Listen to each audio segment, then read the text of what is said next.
नमस्कार दोस्तों, आपका फिर से स्वागत है हमारी चैनल भारतीय हिस्ट्री कलेक्टर में। आशा करता हूं कि आप सब ठीक होंगे। तो आज का हमारा विषय है हमारे भारत देश के महान गणित शास्त्री श्रीनिवास रामानुजन। तो जानने के लिए जुड़े रहिए हमारे साथ हमारी चैनल पे और लाइक, शेयर और सब्सक्राइब करना ना भूलें। तो चलो शुरू करते हैं आज की हमारी वीडियो। श्रीनिवास रामानुजन 1887 से 1920, जन्म 22 दिसंबर 1887, इरोड, तमिलनाडु। मृत्यु 26 अप्रैल 1920, चेट्टपट, चेन्नई, तमिलनाडु। आवास भारत, यूनाइटेड किंगडम। राष्ट्रीयता भारतीय। क्षेत्र गणित, शिक्षा कैम्ब्रिज विश्वविद्यालय। डॉक्टरी सलाहकार गॉडफ्रे हेरोल्ड हार्डी और जॉन इडेंसर लिटलवुड। प्रसिद्धि लैंडो रामानुजन, स्थिरांक रामानुजन, सोल्डनर स्थिरांक रामानुजन, थीटा फलन रॉजर्स रामानुजन, तत्सम का रामानुजन, अभाज्य कृत्रिम थीटा फलन रामानुजन योग। श्रीनिवास रामानुजन यंगर, 22 दिसंबर 1887, 26 अप्रैल 1920, एक महान भारतीय गणितज्ञ थे। इन्हें आधुनिक काल के महानतम गणित विचारकों में गिना जाता है। इन्हें गणित में कोई विशेष प्रशिक्षण नहीं मिला, फिर भी इन्होंने विश्लेषण एवं संख्या सिद्धांत के क्षेत्रों में गहन योगदान दिए। इन्होंने अपने प्रतिभा और लगन से न केवल गणित के क्षेत्र में अद्भुत आविष्कार किए वरन भारत को अतुलनीय गौरव भी प्रदान किया। आरंभिक जीवनकाल। रामानुजन का जन्म 22 दिसंबर 1887 को भारत के दक्षिणी भूभाग में स्थित कोयंबटूर के इरोड नाम के गांव में हुआ था। वह पारंपरिक ब्राह्मण परिवार में जन्मे थे। इनकी माता का नाम कोमलताम्मल और इनके पिता का नाम श्रीनिवास अयंगर था। इनका बचपन मुख्यतः कुंभकोणम में बीता था, जो कि अपने प्राचीन मंदिरों के लिए जाना जाता है। बचपन में रामानुजन का बौद्धिक विकास सामान्य बालकों जैसा नहीं था। यह 3 वर्ष की आयु तक बोलना भी नहीं सीख पाए थे। जब इतनी बड़ी आयु तक जब रामानुजन ने बोलना आरंभ नहीं किया तो सबको चिंता हुई कि कहीं यह गूंगे तो नहीं हैं। बाद के वर्षों में जब उन्होंने विद्यालय में प्रवेश लिया तो भी पारंपरिक शिक्षा में इनका कभी भी मन नहीं लगा। रामानुजन ने 10 वर्षों की आयु में प्राइमरी परीक्षा में पूरे जिले में सबसे अधिक अंक प्राप्त किया और आगे की शिक्षा के लिए टाउन हाई स्कूल पहुंचे। रामानुजन को प्रश्न पूछना बहुत पसंद था। उनके प्रश्न अध्यापकों को कभी कभी बहुत अटपटे लगते थे, जैसे कि संसार में पहला पुरुष कौन था, पृथ्वी और बादलों के बीच की दूरी कितनी होती है। रामानुजन का व्यवहार बड़ा ही मधुर था।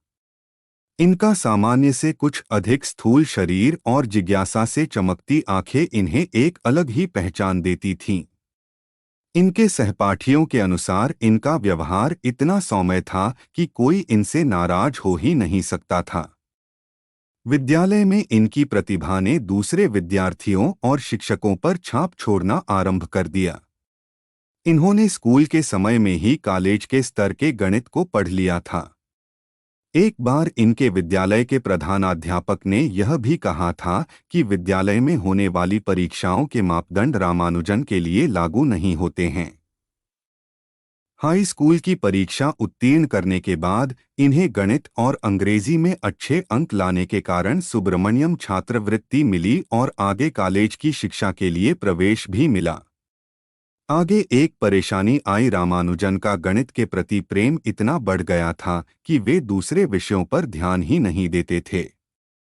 यहाँ तक कि वे इतिहास, जीव विज्ञान की कक्षाओं में भी गणित के प्रश्नों को हल किया करते थे।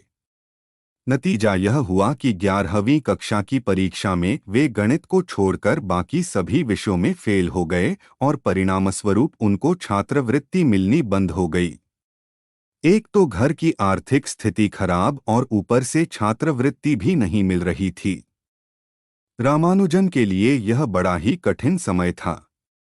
घर की स्थिति सुधारने के लिए इन्होंने गणित के कुछ ट्यूशन तथा खाते भी का काम भी किया। कुछ समय बाद 1907 में रामानुजन ने फिर से 12वीं कक्षा की प्राइवेट परीक्षा दी और अनुत्तीर्ण हो गए। और इसी के साथ इनके पारंपरिक शिक्षा की इतिश्री हो गई। औपचारिक शिक्षा की समाप्ति और संघर्ष का समय, विद्यालय छोड़ने के बाद का 5 वर्षों का समय इनके लिए बहुत हताशा भरा था। भारत इस समय परतंत्रता की बेड़ियों में जकड़ा था। चारों तरफ भयंकर गरीबी थी।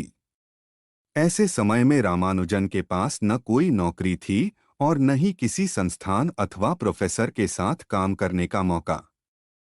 बस उनका ईश्वर पर अटूट विश्वास और गणित के प्रति अगाध श्रद्धा ने उन्हें कर्तव्य मार्ग पर चलने के लिए सदैव प्रेरित किया।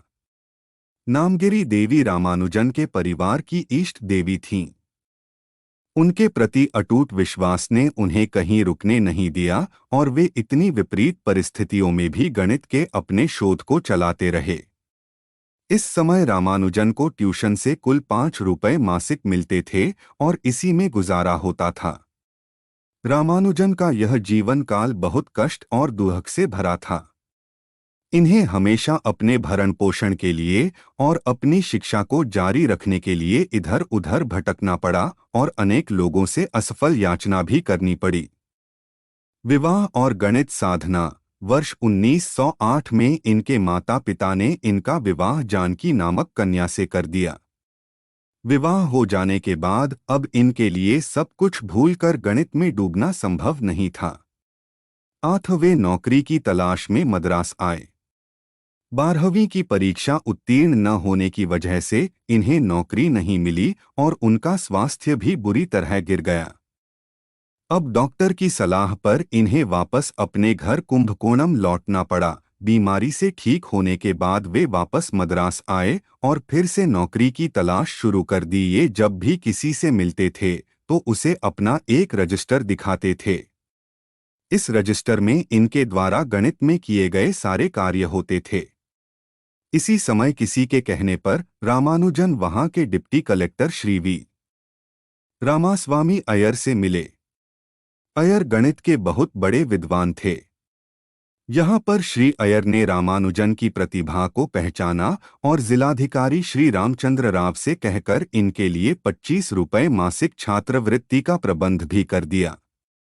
इस वृत्ति पर रामानुजन ने मद्रास में 1 साल रहते हुए अपना प्रथम शोध पत्र प्रकाशित किया। शोध पत्र का शीर्षक था बर्नौली संख्याओं के कुछ गुण और यह शोध पत्र journal of Indian mathematical society में प्रकाशित हुआ था। यहाँ 1 साल पूरा होने पर इन्होंने मद्रास पोर्ट ट्रस्ट में क्लर्क की नौकरी की। सौभाग्य से इस नौकरी में काम का बोझ कुछ ज्यादा नहीं था और यहाँ इन्हें अपने गणित के लिए पर्याप्त समय मिलता था। यहाँ पर रामानुजन रात भर जागकर नए नए गणित के सूत्र लिखा करते थे और फिर थोड़ी देर तक आराम करके फिर दफ्तर के लिए निकल जाते थे। रामानुजन गणित के शोधों को स्लेट पर लिखते थे और बाद में उसे एक रजिस्टर में लिख लेते थे। रात को रामानुजन के स्लेट और खड़िए की आवाज के कारण परिवार के अन्य सदस्यों की नींद चौपट हो जाती थी। प्रोफेसर हार्डी के साथ पत्र व्यवहार। इस समय भारतीय और पश्चिमी रहन सहन में एक बड़ी दूरी थी और इस वजह से सामान्यतः भारतीयों को अंग्रेज वैज्ञानिकों के सामने अपने बातों को प्रस्तुत करने में काफी संकोच होता था। इधर स्थिति कुछ ऐसी थी कि बिना किसी अंग्रेज गणितज्ञ की सहायता लिए शोध कार्य को आगे नहीं बढ़ाया जा सकता था। इस समय रामानुजन के पुराने शुभचिंतक इनके काम आए और इन लोगों ने रामानुजन द्वारा किए गए कार्यों को लंदन के प्रसिद्ध गणितज्ञों के पास भेजा। पर यहाँ इन्हें कुछ विशेष सहायता नहीं मिली, लेकिन एक लाभ यह हुआ कि लोग रामानुजन को थोड़ा बहुत जानने लगे थे। इसी समय रामानुजन ने अपने संख्या सिद्धांत के कुछ सूत्र प्रोफेसर शेषु अय्यर को दिखाए तो उनका ध्यान लंदन के ही प्रोफेसर हार्डी की तरफ गया। प्रोफेसर हार्डी उस समय के विश्व के प्रसिद्ध गणितज्ञों में से एक थे और अपने सख्त स्वभाव और अनुशासन प्रियता के कारण जाने जाते थे। प्रोफेसर हार्डी के शोध कार्य को पढ़ने के बाद रामानुजन ने बताया कि उन्होंने प्रोफेसर हार्डी के अनुत्तरित प्रश्न का उत्तर खोज निकाला है। अब रामानुजन का प्रोफेसर हार्डी से पत्र व्यवहार आरंभ हुआ। अब यहाँ से रामानुजन के जीवन में एक नए युग का सूत्रपात हुआ जिसमें प्रोफेसर हार्डी की बहुत बड़ी भूमिका थी। दूसरे शब्दों में कहा जाए तो जिस तरह से एक जौहरी हीरे की पहचान करता है और उसे तराश कर चमका देता है, रामानुजन के जीवन में वैसा ही कुछ स्थान प्रोफेसर हार्डी का है। प्रोफेसर हार्डी आजीवन रामानुजन की प्रतिभा और जीवन दर्शन के प्रशंसक रहे। रामानुजन और प्रोफेसर हार्डी की यह मित्रता दोनों ही के लिए लाभप्रद सिद्ध हुई। एक तरह से देखा जाए तो दोनों ने एक दूसरे के लिए पूरक का काम किया। प्रोफेसर हार्डी ने उस समय के विभिन्न प्रतिभाशाली व्यक्तियों को 100 के पैमाने पर आंका था। अधिकांश गणितज्ञों को उन्होंने 100 में 35 अंक दिए और कुछ विशिष्ट व्यक्तियों को 60 अंक दिए। लेकिन उन्होंने रामानुजन को 100 में पूरे 100 अंक दिए थे। आरंभ में रामानुजन ने जब अपने किए गए शोध कार्य को प्रोफेसर हार्डी के पास भेजा तो पहले उन्हें भी पूरा समझ में नहीं आया। जब उन्होंने अपने मित्र गणितज्ञों से सलाह ली तो वे इस निष्कर्ष पर पहुंचे कि रामानुजन गणित के क्षेत्र में एक दुर्लभ व्यक्तित्व है और इनके द्वारा किए गए कार्य को ठीक से समझने और उसमें आगे शोध के लिए उन्हें इंग्लैंड आना चाहिए। उन्होंने रामानुजन को कैम्ब्रिज आने के लिए आमंत्रित किया। विदेश गमन कुछ व्यक्तिगत कारणों और धन की कमी के कारण रामानुजन ने प्रोफेसर हार्डी के कैम्ब्रिज के आमंत्रण को अस्वीकार कर दिया। प्रोफेसर हार्डी को इससे निराशा हुई, लेकिन उन्होंने किसी भी तरह से रामानुजन को वहां बुलाने का निश्चय किया। इसी समय रामानुजन को मद्रास विश्वविद्यालय में शोध वृत्ति मिल गई थी, जिससे उनका जीवन कुछ सरल हो गया और उनको शोध कार्य के लिए पूरा समय भी मिलने लगा था। इसी बीच एक लंबे पत्र व्यवहार के बाद धीरे धीरे प्रोफेसर हार्डी ने रामानुजन को कैम्ब्रिज आने के लिए सहमत कर लिया। प्रोफेसर हार्डी के प्रयासों से रामानुजन को कैम्ब्रिज जाने के लिए आर्थिक सहायता भी मिल गई। रामानुजन ने इंग्लैंड जाने के पहले गणित के करीब 3000 से भी अधिक नए सूत्रों को अपनी नोटबुक में लिखा था। रामानुजन ने लंदन की धरती पर कदम रखा। वहां प्रोफेसर हार्डी ने उनके लिए पहले से व्यवस्था की हुई थी, इन्हें कोई विशेष परेशानी नहीं हुई। इंग्लैंड में रामानुजन को बस थोड़ी परेशानी थी और इसका कारण था उनका शर्मीला शांत स्वभाव और शुद्ध सात्विक जीवनचर्या। अपने पूरे इंग्लैंड प्रवास में वे अधिकांशतः अपना भोजन स्वयं बनाते थे। इंग्लैंड की इस यात्रा से उनके जीवन में क्रांतिकारी परिवर्तन आया। उन्होंने प्रोफेसर हार्डी के साथ मिलकर उच्चकोटि के शोधपत्र प्रकाशित किए। अपने एक विशेष शोध के कारण इन्हें कैम्ब्रिज विश्वविद्यालय द्वारा भी एक ही उपाधि भी मिली। लेकिन वहां की जलवायु और रहन-सहन की शैली उनके अधिक अनुकूल नहीं थी और उनका स्वास्थ्य खराब रहने लगा। डॉक्टरों ने इसे क्षय रोग बताया। उस समय क्षय रोग की कोई दवा नहीं होती थी और रोगी को सैनेटोरियम में रहना पड़ता था। रामानुजन को भी कुछ दिनों तक वहां रहना पड़ा। वहां इस समय भी यह गणित के सूत्रों में नई नई कल्पनाएं किया करते थे। रॉयल सोसाइटी की सदस्यता। इसके बाद वहां रामानुजन को रॉयल सोसाइटी का फेलो नामित किया गया। ऐसे समय में जब भारत गुलामी में जी रहा था, तब एक अश्वेत व्यक्ति को रॉयल सोसाइटी की सदस्यता मिलना एक बहुत बड़ी बात थी। रॉयल सोसाइटी के पूरे इतिहास में इनसे कम आयु का कोई सदस्य आज तक नहीं हुआ है।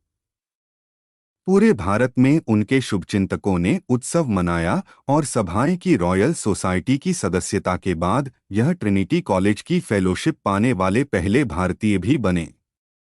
अब ऐसा लग रहा था कि सब कुछ बहुत अच्छी जगह पर जा रहा है। लेकिन रामानुजन का स्वास्थ्य गिरता जा रहा था और अंत में डॉक्टरों की सलाह पर उन्हें वापस भारत लौटना पड़ा।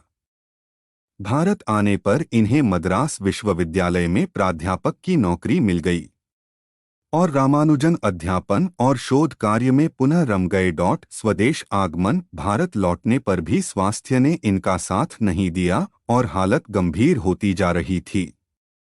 इस बीमारी की दशा में भी इन्होंने मॉक थीटा फंक्शन पर एक उच्च स्तरीय शोधपत्र लिखा। रामानुजन द्वारा प्रतिपादित इस फलन का उपयोग गणित ही नहीं बल्कि चिकित्सा विज्ञान में कैंसर को समझने के लिए भी किया जाता है। मृत्यु, इनका गिरता स्वास्थ्य सबके लिए चिंता का विषय बन गया और यहाँ तक कि अब डॉक्टरों ने भी जवाब दे दिया था। अंत में रामानुजन के विदा की घड़ी आ ही गई। 26 अप्रैल 1920 के प्रातःकाल में वे अचेत हो गए और दोपहर होते होते उन्होंने प्राण त्याग दिए। इस समय रामानुजन की आयु मात्र 33 वर्ष थी। इनका असमय निधन गणित जगत के लिए अपूरणीय क्षति था। पूरे देश विदेश में जिसने भी रामानुजन की मृत्यु का समाचार सुना वहीं स्तब्ध हो गया। रामानुजन की कार्यशैली और शोध। रामानुजन और इनके द्वारा किए गए अधिकांश कार्य अभी भी वैज्ञानिकों के लिए अबूझ पहेली बने हुए हैं। एक बहुत ही सामान्य परिवार में जन्म लेकर पूरे विश्व को आश्चर्यचकित करने की अपनी इस यात्रा में इन्होंने भारत को अपूर्व गौरव प्रदान किया। इनका उनका वह पुराना रजिस्टर जिस पर वे अपने प्रमेय और सूत्रों को लिखा करते थे 1976 में अचानक ट्रिनिटी कॉलेज के पुस्तकालय में मिला। करीब 100 पन्नों का यह रजिस्टर आज भी वैज्ञानिकों के लिए एक पहेली बना हुआ है। इस रजिस्टर को बाद में रामानुजन की नोटबुक के नाम से जाना गया। मुंबई के टाटा मूलभूत अनुसंधान संस्थान द्वारा इसका प्रकाशन भी किया गया है। रामानुजन के शोधों की तरह उनके गणित में काम करने की शैली भी विचित्र थी। वे कभी कभी आधी रात को सोते से जागकर स्लेट पर गणित से सूत्र लिखने लगते थे और फिर सो जाते थे। इस तरह ऐसा लगता था कि वे सपने में भी गणित के प्रश्न हल कर रहे हों। रामानुजन के नाम के साथ ही उनकी कुलदेवी का भी नाम लिया जाता है। इन्होंने शून्य और अनंत को हमेशा ध्यान में रखा और इसके अंतर संबंधों को समझाने के लिए गणित के सूत्रों का सहारा लिया। रामानुजन के कार्य करने की एक विशेषता थी। पहले वे गणित का कोई नया सूत्र या प्रमेय पहले लिख देते थे, लेकिन उसकी उत्पत्ति पर उतना ध्यान नहीं देते थे। इसके बारे में पूछे जाने पर वे कहते थे कि यह सूत्र उन्हें नामगिरी देवी की कृपा से प्राप्त हुए हैं। रामानुजन का आध्यात्म के प्रति विश्वास इतना गहरा था कि वे अपने गणित के क्षेत्र में किए गए किसी भी कार्य को आध्यात्म का ही एक अंग मानते थे। वे धर्म और आध्यात्म में केवल विश्वास ही नहीं रखते थे बल्कि उसे तार्किक रूप से प्रस्तुत भी करते थे। वे कहते थे कि मेरे लिए गणित के उस सूत्र का कोई मतलब नहीं है जिससे मुझे आध्यात्मिक विचार न मिलते हों। गणितीय कार्य एवं उपलब्धियां। रामानुजन ने इंग्लैंड में 5 वर्षों तक मुख्यतः संख्या सिद्धांत के क्षेत्र में काम किया। तो दोस्तों, आज की हमारी वीडियो यही समाप्त होती है। तो आप सब कमेंट में बताइए कि हमारी वीडियो कैसी लगी आप सबको, और भारत के महान लोगों का इतिहास जानने के लिए जुड़े रहिए हमारे साथ हमारी चैनल पे, और हमारी चैनल को लाइक कमेंट शेयर सब्सक्राइब करना ना भूलें। तो मिलते हैं हमारी नई वीडियो में।